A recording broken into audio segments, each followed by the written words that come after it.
Since 1987, NC State's annual Take Back the Night March has fought against and raised awareness of sexual violence and rape prevention on campus. Nationally, the Take Back the Night movement sought to reclaim sexual assault survivors' agency through mass protests and demonstrations. During the 1970s, the national movement, led primarily by white women, often excluded queer and trans folks, people of color, and men. Over the past 3 decades, NC State's Take Back the Night March and other rape prevention programs have remained part of campus's social and cultural fabric. Campus advocates have fought for more inclusive marches, continued to promote peer education and rape prevention efforts, and strive for ways to support all survivors. Historically, Take Back the Night marches brought needed attention to sexual assault and rape, but often reinforced other harmful sexual violence myths. These marches attempted to reclaim socially enforced notions that women were unsafe in public after dark. Take Back the Night promoted the stranger in the bushes rape myth, but did little to bring attention to interpersonal violence and acquaintance rape. Today, statistics show that 90% of completed and attempted rapes on college campuses are committed by acquaintances of the survivor. Take Back the Night also reinforced racist stereotypes that criminalized and hypersexualized Black men, especially in the South, as perpetrators of sexual violence. In the 70s and 80s, NC State sought to increase outdoor security as their primary rape prevention strategy. Students advocated for emergency phones and blue lights on campus, organized annual night walks where they determined particularly dark areas and reported them to campus safety officials, and implemented a security escort service.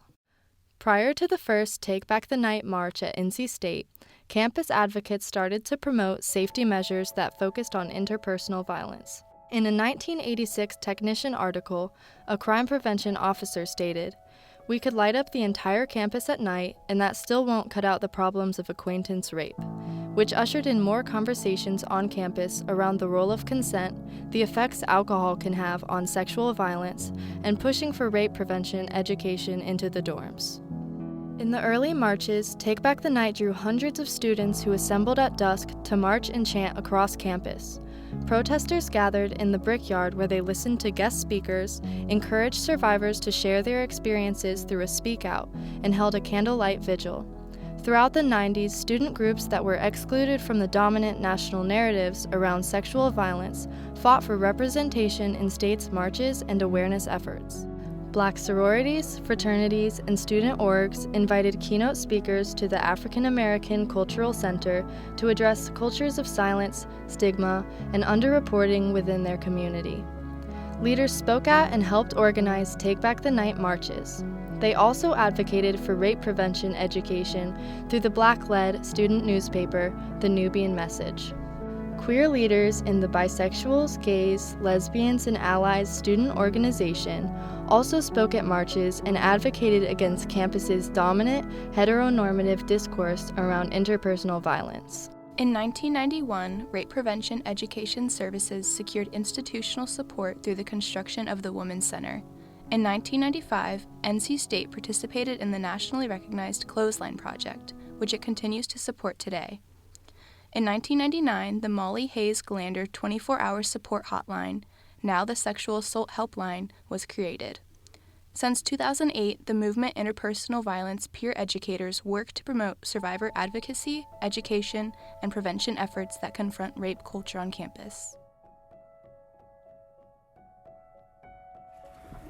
Join together for your life! We will not be victimized! Join together for your life! We will not be victimized! Today, rape prevention and support services focus on survivor advocacy for students from all backgrounds, gender identities, and sexual orientations.